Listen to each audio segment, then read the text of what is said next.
उत्तराखंड के खैत पर्वत, रात जैसा अंधेरा। जंगल में हवा भी नहीं चल रही थी, कोई आवाज नहीं थी, पत्ते तक नहीं हिल रहे थे। और फिर सुनाई देती है पायलों की छनछनाहट। 9 परछाइयां पहाड़ की चोटी पर घूम रही है। कहते हैं उस जंगल में जो भी गया उसने कोई आवाज सुनी तो पीछे मुड़कर नहीं देखा, क्योंकि जिसने देखा कभी लौटा ही नहीं। ये कहानी है उस जंगल की, उस वादे की और उस लड़के की जिसने सोचा था कि वो बहुत चालाक है, और उसके सामने आ खड़ी हुई एक दिन मौत।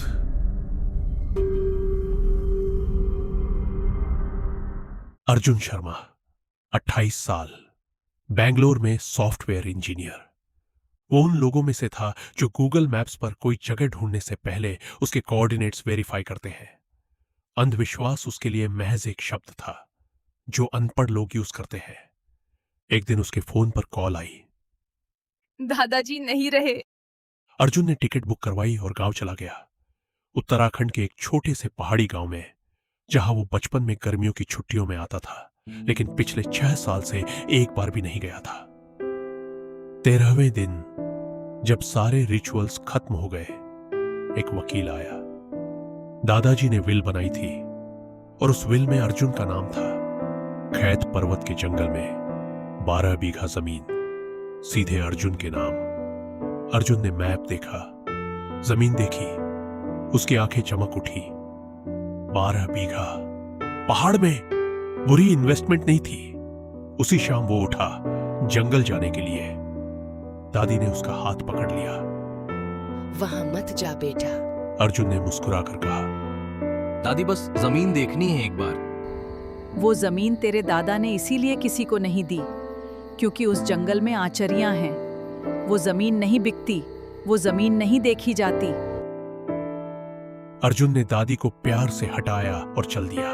गांव से बाहर निकलते ही एक बुजुर्ग मिले। कहाँ जा रहे हो बेटे? जंगल में, ऊपर खेत की तरफ।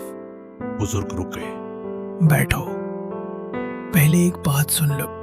अर्जुन बैठ तो गया, लेकिन उसका फोन अभी भी हाथ में था। एक लड़का था, जीतू बगड़वाल, इसी पहाड़ का। जीतू गढ़वाल के पघोड़ी गांव का रहने वाला था। उसकी मां थी, एक गर्लफ्रेंड थी, भरना, और था एक टैलेंट, बांसुरी। ऐसी बांसुरी कि उसे सुनकर पत्थर भी रुक जाते हैं। एक दिन उसकी मां ने कहा, जीतू, खेत की जुताई पूरी करनी है, वादा कर। जीतू हंस पड़ा। कर दूंगा माँ, मेरा वादा है। मां ने उसका माथा चूमा और जीतू ने कसम खाई और निकल पड़ा। खेत तक पहुंचा, जुताई शुरू कर दी, बैल चले, हल चला। धूप तेज थी। थोड़ी देर में वो थक गया। एक पेड़ की छांव में बैठ गया, बांसुरी निकाली। बस एक धुन बजा लूं, फिर काम पर लौट आऊंगा। धुन उठी और जंगल बदल गया। पत्ते रुक गए, हवा रुक गई, आसमान का रंग बदल गया, नीले से सुनहरा। जीतू का हाथ बांसुरी पर रुक गया, और फिर पायलों की आवाज। जीतू ने आंखें खोली। 9 आचरिया उसके चारों तरफ नाच रही है। आचरिया क्या होती है? ये पहाड़ की आत्माएं हैं, न पूरी तरह देवी, न पूरी तरह राक्षस। ये हमेशा से इन जंगलों में है, इन बुग्यालों में, इन चोटियों पर। काली आचरी आगे बढ़ी। तुम हमारे साथ चलोगे? जीतू का गला सूख गया। मैं? सफेद आचरी बोली। क्यों नहीं जा सकते? जीतू ने मां को याद किया, खेत को देखा, हल को देखा। नहीं, मैं अभी नहीं जा सकता। माँ को वादा दिया है, खेत की जुताई पूरी करनी है, मैंने कसम खाई है। आचरिया रुक गई। उन्होंने एक दूसरे को देखा। मां को दिया वचन, इसका वो सम्मान करती थी। लाल आंचरी आगे आई। एक दिन जुताई पूरी करो, फिर वापस आना। जीतू घर गया, खेत जोता, काम पूरा किया। आखिरी बार मां को देखा, उसे गले लगाया। कुछ बोला नहीं। मां समझ गई। भरना के पास गया, उसे आखिरी बार देखा, बिना कुछ बताए, बिना रोए। और अगले दिन वो उस जगह वापस गया, वादा पूरा किया। जीतू उस जंगल में समा गया, हमेशा के लिए। आज भी उस इलाके में जीतू बगड़वाल की पूजा होती है। लोग कहते हैं वो देवता बन गया क्योंकि उसने अपना हर वादा निभाया। बुजुर्ग रुके। जाना है तो जाओ, लेकिन एक बात याद रखना, अगर जंगल में कोई तुम्हारा नाम पुकारे तो पीछे मत मुड़ना। अर्जुन ने हाँ में सिर हिलाया और चल दिया। खैत पर्वत का जंगल, देवदार के पेड़, नीचे हरी घास, दूर पहाड़ की चोटियां। उसने कई फोटोज खींची और एक मेंटल नोट बनाया। यहां होम स्टे बन सकती है या कैंपिंग साइट, काफी पैसा बन सकता है। चलते चलते वो थक गया, एक बड़े पेड़ के नीचे बैठ गया। हवा अच्छी लग रही थी, मन हल्का था। उसे गाने की आदत थी, उसकी आवाज अच्छी थी। अकेला था, गाने लगा। फिर हवा अजीब तरह से बदली, ठंडी नहीं गर्म, जैसे किसी ने उसके कान के पास सांस ली हो।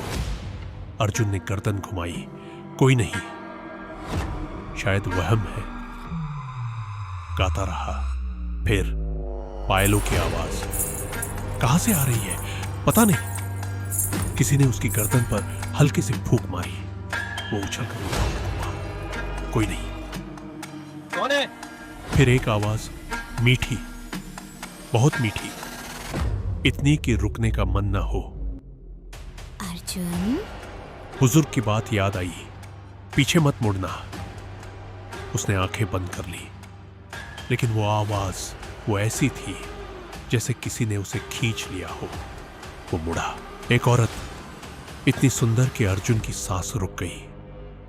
फिर दूसरी, फिर तीसरी, एक एक करके 9। उसके चारों तरफ घूम रही है, हंस रही है। अर्जुन का दिल तेज हो गया, उसके पांव पत्थर हो गए।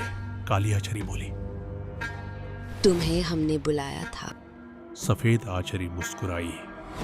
तुम्हारी आवाज बहुत अच्छी है।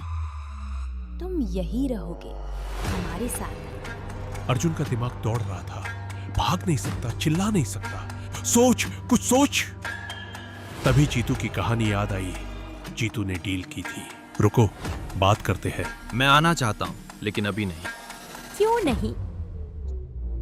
कंपनी में हूं, 3 महीने का नोटिस पीरियड है, लीगल ऑब्लिगेशन है, एक दिन में नहीं छोड़ सकता। आंचरियां एक दूसरे को देखने लगी।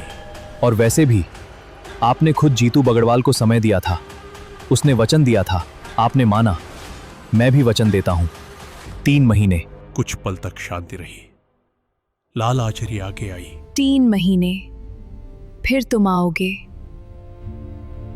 प्रॉमिस। लाल आंचरी मुस्कुराई और अपनी उंगलियों से उसकी गर्दन को हल्के से छू गई। अर्जुन की आंख खुली। वो पेड़ के नीचे था, अकेला। उसने फोन उठाया। 4 बज रहे थे। 2 घंटे गायब। 2 घंटे कहां गए? वो उठा और चलने लगा। उसकी गर्दन पर कुछ जल रहा था। हाथ लगाया, एक हल्का सा निशान, जैसे किसी ने जलती हुई उंगली से छुआ हो। गांव वापस आया। बुजुर्ग ढाबे पर बैठे थे। उन्होंने अर्जुन को देखा और बस इतना बोले, आ गया। हाँ, कुछ नहीं था वहां। बुजुर्ग की नजर उसकी गर्दन पर गई, लेकिन उन्होंने कुछ नहीं कहा। अर्जुन बैंगलोर वापस चला गया। पहले हफ्ते थोड़ी बेचैनी रही, नींद थोड़ी कम रही। दूसरे हफ्ते ऑफिस का काम शुरू हो गया, डेडलाइंस थी। तीसरे हफ्ते उसने दोस्तों को यह किस्सा सुनाया। सब हंसे, वो भी हंसा। चौथे हफ्ते उसे याद भी नहीं था। 1 महीना, 2 महीने, 3 महीने का आखिरी हफ्ता। अर्जुन किसी प्रोजेक्ट की प्लानिंग में लगा था। उसे कोई और डेडलाइन याद नहीं थी। 3 महीने बाद दादी की तबीयत खराब हुई। अर्जुन गांव गया। वही गांव, वही पहाड़। दादी को देखकर उसे ठीक लगा। बुखार था, सीरियस नहीं था। दादी ने उसे देखकर आंखें भर ली। अगले दिन सुबह अर्जुन उनके पास बैठा था। पिछली बार जब आया था उस जंगल में गया था। हाँ, और एक अजीब सा सपना भी आया था वहां। सपना नहीं था वो। ये क्या है? गर्दन दिखा। दादी प्लीज। अर्जुन की मुस्कान गायब हो गई। मत जाना उस जंगल में, प्लीज। घर पर रह, कहीं मत जा। पहली बार अर्जुन को सच में डर लगा, असली डर। दोपहर में अर्जुन बाहर निकला। दादी, बस धारे से पानी लेकर आता हूँ, 10 मिनट। धारा, पहाड़ी रास्ते पर बहता साफ पानी। गांव वाले वहीं से पानी पीते हैं। अर्जुन पानी भरने लगा, ठंडा साफ पानी। उसने एक घूंट पिया, फिर ऊपर देखा, जंगल, उसकी जमीन 12 बीघा। बस एक बार देख लूं। जंगल में घुसा और तुरंत मौसम बदल गया। आसमान काला हो गया, हवा बंद हो गई एक झटके में। अर्जुन रुक गया। इस बार उसके चेहरे का रंग उड़ गया। ये सपना नहीं था। वो आई, लेकिन इस बार अलग थी। नाचती हुई नहीं, शांत नहीं। 9 आंचरियां उसके चारों तरफ बस उसकी तरफ बढ़ रही थी। तुम समय पर नहीं आए, तुमने अपनी कसम तोड़ी। अर्जुन का गला सूख गया। सुनो, दादी बीमार थी, इमरजेंसी थी, मैं एक्सप्लेन कर सकता हूँ। इस बार कोई डील नहीं हुई। वो उसकी तरफ बढ़ी, एक साथ, तूफान की तरह। अर्जुन चीखा, लेकिन उन्होंने उसकी आत्मा को नोच लिया अंग अंग से। अर्जुन की चीख बंद हो गई। जंगल ने वो आवाज अपने अंदर समा ली। गांव वाले उसे ढूंढने निकले। जंगल की सीमा पर उसकी पानी की बोतल मिली, भरी हुई, अभी भी ठंडी। अर्जुन नहीं था। 3 दिन ढूंढा, कहीं नहीं मिला। बस उसका बैकपैक मिला, उसी पेड़ के नीचे जहां वो पहली बार बैठा था, जहां पहली बार वो मुड़ा था। बुजुर्ग वहां पहुंचे, बैकपैक को देखा, उठाया नहीं, धीरे से जेब से निकाला कुछ फूल, थोड़ा जल, मुट्ठी भर चावल। वो रिचुअल जो मृतकों के लिए होती है। किसी ने नहीं पूछा क्यों। जीतू ने अपना वादा निभाया और वो देवता बन गया।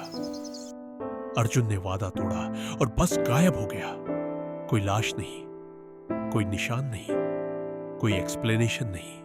उत्तराखंड के इन पहाड़ों में आज भी ऐसी ताकतें हैं जो साइंस नहीं समझा सकता। पहाड़ के लोग इन्हें जानते हैं, इनसे डरते नहीं, इनका सम्मान करते हैं। इनके साथ जीना सीखा है उन्होंने सदियों से। वो कभी उस जंगल में अकेले नहीं जाते, वो कभी उस चोटी पर रात को नहीं रुकते, और अगर कोई आवाज आए तो वो पलट कर नहीं देखते।